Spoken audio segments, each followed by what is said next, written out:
Hey folks, in today's episode we visit the headwaters of the Mississippi River at Itasca State Park. Come along.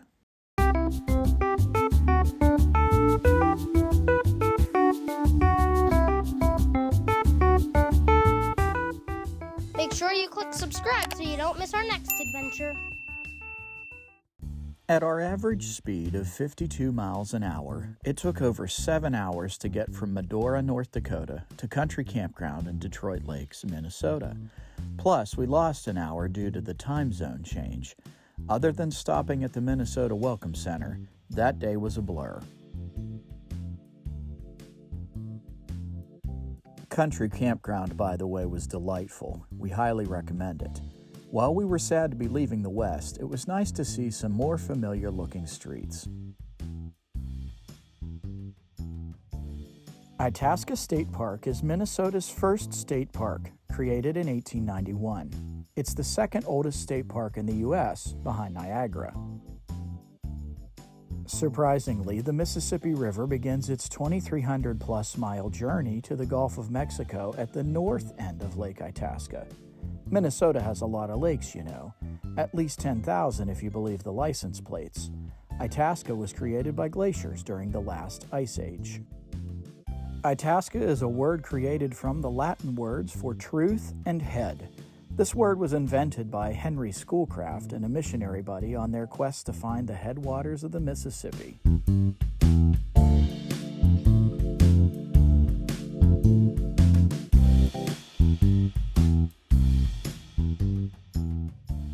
In the late 1800s, surveyor and historian Jacob Brower visited the area and was concerned about logging in and around the headwaters. Due to his efforts, the area was protected by the creation of Itasca State Park. How much do you think the fee is? Not sure. The North Country Trail passes through this area. Because this was a travel day and we were headed to Wisconsin for the night, we didn't take the time to find it and hike on it a bit. Funny to think the same trail goes right through the middle of West Sylvania. It says go to the Mary Gibbs Headwaters Station Visitor Center. It's 5 miles up this road, and then the headwaters is 800 feet beyond that. Well, that's not much of a hike. No, there might be others. Do it? Well, yeah. You need to be able to walk across the Mississippi River. What? Yeah, that's the point. You know when we crossed the Mississippi on that big bridge going from Illinois into Iowa, remember that? Yeah. Well, up here you can walk across it. A bridge? Like you can step across it. Through the water? Yeah. It's that shallow? Right. Do you think we'll get our pants wet? No. What?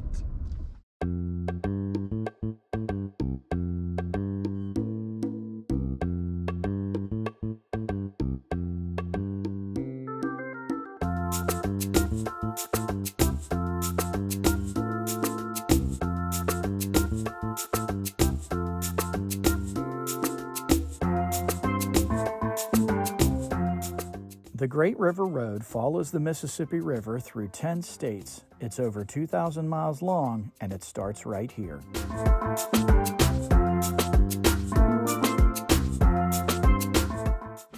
don't think it's a waterfall. And what is it? A trickle. A trickle is a good way to describe it.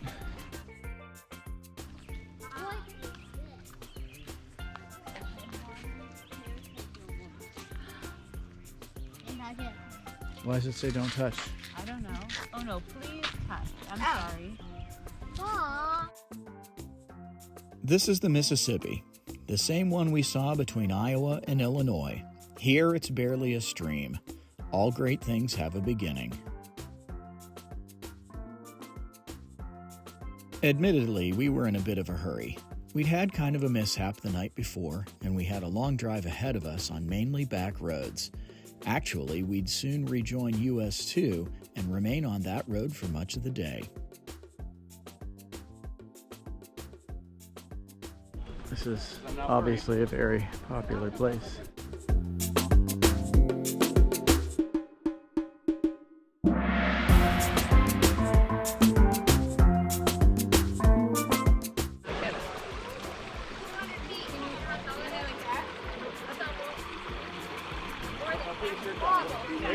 What do you think?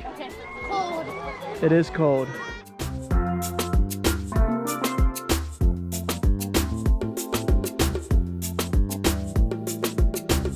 This park has over 500,000 visitors a year. All right, try it.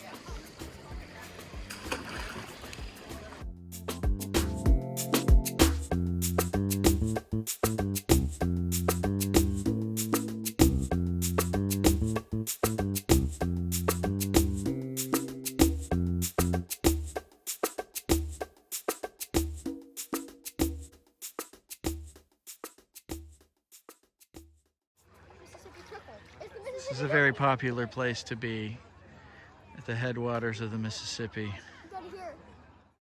How could we come so close to this and not stop and see it? Agreed.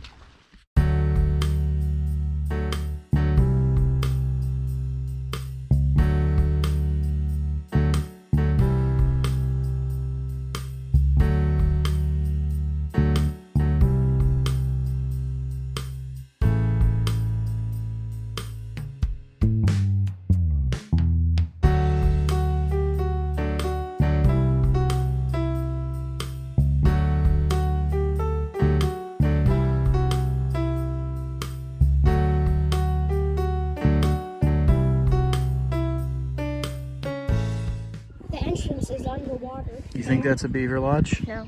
Maybe. Look how the ends are. I think it's just a pile of grass. It's worth the 2 hour detour. Old Sam Peabody, Peabody, Peabody. Old Sam Peabody, Peabody, Peabody. Or try this version. Oh, sweet Canada, Canada, Canada. That display was intended to help you recognize bird calls by relating them to popular songs. Like most state parks, the Mary Gibbs Mississippi Headwaters Center has loads of interpretive displays, a gift shop, restrooms, and a reasonably priced cafe with good food. I particularly love this huge relief map of the entire Mississippi River.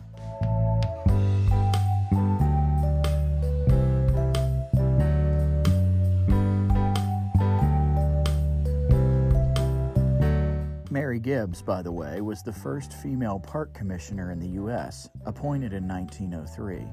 She was an avid protector of the park, even going toe-to-toe with the local lumber boss.